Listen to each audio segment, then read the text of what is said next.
케빈 보이드는 1951년 미시간주 버클리에서 자랐습니다. 그는 장난꾸러기의 밝은 성격으로 7 형제들 중에도 단연 돋보였죠. 1970년대 초 린이라는 여성을 만나게 되는데 린은 발랄한 케빈과는 다르게 얌전하고 조용한 여성이었습니다. 두 사람은 연애 기간을 거쳐 1975년 결혼을 하고 1977년에 케빈 주니어를 낳게 됩니다. 그는 가정을 부양하기 위해 도구 렌탈 회사를 차립니다. 시작한 사업은 나쁘지 않았습니다. 꾸준히 유지가 됐죠. 사업이 번창하며 가네도 평안하다면 얼마나 좋을까요? 하지만 그의 가정은 점점 망가져가고 있었습니다. 아내 린은 술 때문에 문제가 생겼고 나중에 그들의 아들인 케빈 주니어에 따르면 부모님 두 사람 다 술에 문제가 있었다고 합니다. 어쩌면 아내 린이 그에게 권태감을 느끼고 있었을지도 모르겠습니다. 1988년 그녀는 남편 케빈에게 다른 여자에게 가기 위해 그와 헤어지겠다고 결별을 선언합니다. 케빈은 충격을 받았지만 이별을 받아들였습니다. 린에게 집을 주고 자신은 아파트로 이사합니다. 케빈 주니어는 사춘기가 되며 반항기에 접어들었습니다. 학업도 엉망이 됐고 술과 담배, 게다가 극단적인 시도를 하기도 했으며 나중엔 학교를 중퇴하게 됩니다. 엄마 린과 살고 있던 케빈 주니어는 상태가 점점 나빠지자 아빠 케빈과 함께 사는 게 나을 것이라는 결정이 내려집니다. 그렇게 아빠와 함께 살며 조금 나아질까 싶었지만 그것은 부모님들의 바람일 뿐이었죠. 케빈 주니어가 아빠와 함께 보내는 시간은 거의 없었습니다.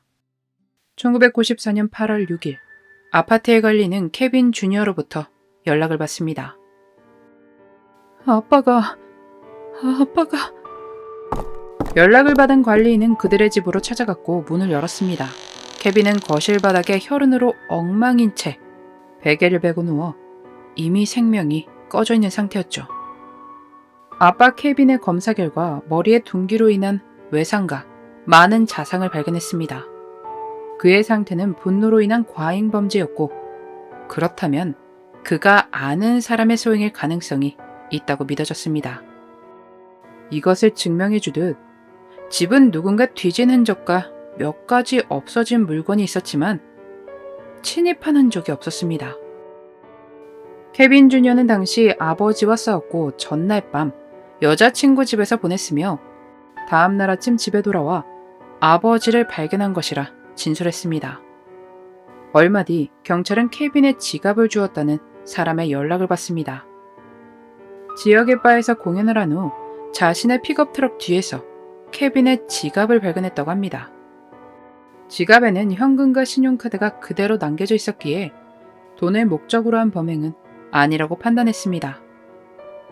이때 부검의는 무기에서 묻었을 물감을 케빈에게서 발견했고 야구 배트와 같은 검은색 긴 물체를 찾아봐야 한다고 말했습니다. 경찰은 린과 대화를 나눕니다. 그녀는 자신과 케빈은 사이가 좋았다고 말했죠. 정말로 두 사람은 이혼하고서도 왕래하고 나름 친하게 지냈었습니다. 사건 당일 밤 자신은 여자친구 줄리 그레인과 집에서 영화를 보며 함께 있었다고 주장했습니다. 줄리 그레인 역시 그게 사실이라며 확인해 주었죠. 경찰은 케빈의 직원인 도널드 루카렐리라는 사람을 용의자로 봤었는데 거짓말 탐지기 테스트를 무사히 통과하며 의심은 거두어졌습니다. 그에게 누가 범인 같냐는 질문에 그는 린 보이드, 케빈의 전처일 것 같다는 대답을 들려줍니다. 그래서 왜 그렇게 생각하냐 물으니 린은 장례식이 끝난 후 나타나지 않았고 그들의 아들 케빈 주니어는 관을 매장할 당시에 그곳에 나타나지 않았었습니다. 그런 그들은 그 중요한 시간에 무엇 하고 있었을까요? 케빈이 세상을 떠났지만 그의 생명보험금이 남아있지 않습니까? 그것에 대한 권리를 얻느라 바빴기 때문이라고 합니다. 형사들은 이 이야기를 확인하고 린을 찾아갔지만 그녀가 변호사를 선임했다는 이야기를 전해봤습니다. 그렇게 경찰이 곤란을 겪고 있을 때 1994년 11월 린의 여자친구 줄리 그레인이 경찰을 찾아와 사실 린의 알리바이가 거짓말이라 털어놓았습니다. 린은 사건 당일 밤 10시부터 새벽 3시까지 몇 시간 동안 집에 없었으며 집에 돌아와 자신에게 한다는 말이 나는 아들과 함께 있었지만 경찰이 오면 줄리 네가 나랑 함께 있었다고 거짓말해달라고 부탁했다고 합니다. 경찰이 다녀간 그 이후부터 둘 사이가 나빠지고 줄리는 이 사건과 자신이 연관될까 두려워졌습니다. 그래서 서둘러 경찰에 찾아온 것이었죠. 줄리도 거짓말 탐지기 테스트를 진행했고 통과합니다.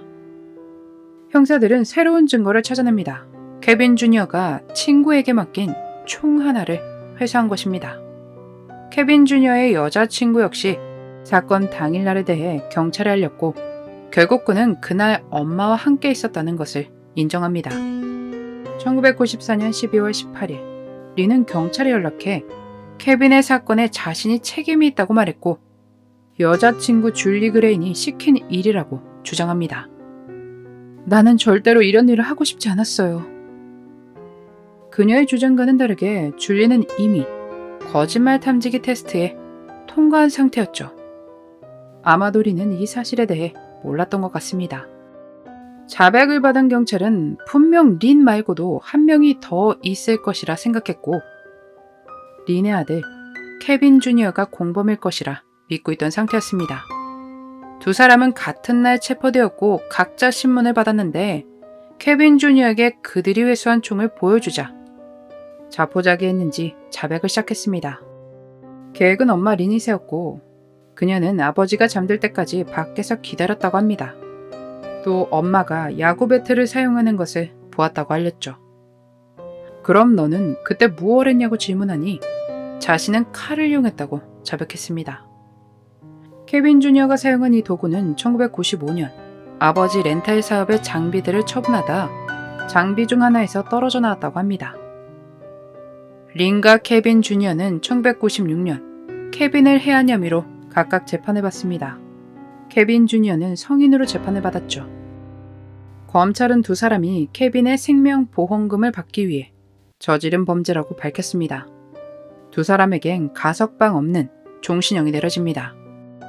하지만 2012년 미성년 범죄자의 종신형이 무효화되며 25년의 형을 산 케빈 주니어는 가석방 대상이 되었고 2020년 1월에 가석방됩니다.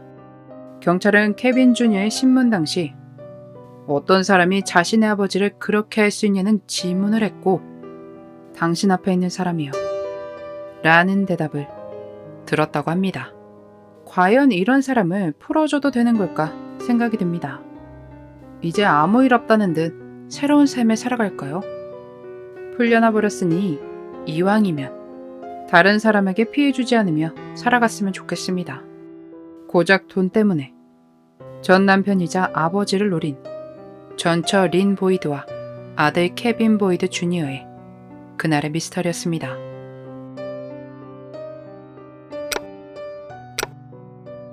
마지막까지 시청해주셔서 감사합니다. 좋아요와 구독은 저에게 큰 힘을 줍니다. 오늘 하루도 수고하셨습니다. 좋은 밤 보내세요.